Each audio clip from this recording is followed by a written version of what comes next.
ใสภูมิใจสาวลาวทั่วหน้าร่วมงานสลองตามฮีตของสืบทอดกันมา14 เดือนมิถุนาหมุนเวียนมาบรรจบ6 ปีวันบริจาคเลือดโลกโศกลาภมงคุณเลื่อมใสน้ำใจการุณเหมือนทำบุญก่อสร้างเจดีย์ใจบริสุทธิ์สวยมนุษย์มีเกียรติศักดิ์ศรีให้เลือดกอบกู้สีวีคุณความดีจดจำฝัง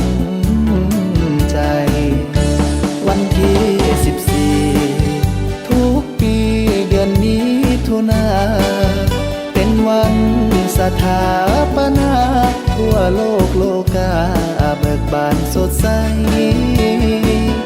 ย่องย่อเทิดทูนตอบแทนบุญคุณอบอุ่นน้ำใจจัดงานสลองยิ่งใหญ่ขอขอบใจให้ผูกมิตรสัมพันธ์เดือนดาวฟูฟ้าน้ำตาจำปาแดงขาวโดดเด่นเห็นเป็นแวววาวเมืองลาวก้าวสู่ตามฝันวันที่14มิถุนาวันมื้อสำคัญศาสตร์ลาวทุกเผ่าพงพันธุ์ร่วมใจกันมาอวยพรใส่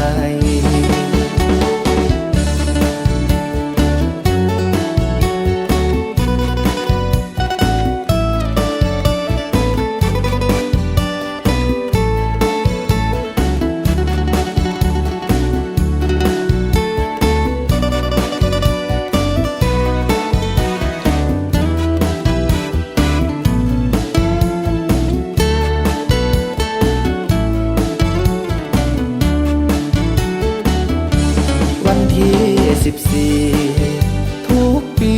เดือนมิถุนาเป็นวันสถาปนาทั่วโลกโลกาเบิกบานสดใสย่องย่อเทิดทูนตอบแทนบุญคุณอบอุ่นน้ำใจจัดงานสลองยิ่งใหญ่ขอขอบใจผูกมิตรสัมพันธ์เดือนดาวฟูฟ้าน้ำตาจำปาแดงขาวโดดเด่นเห็นเป็นแวววาว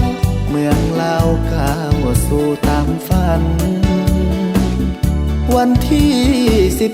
14มิถุนาวันมื้อสำคัญศาสตร์ลาวทุกเผ่าพงพันธุ์ร่วมใจกันมาอวยพรใส่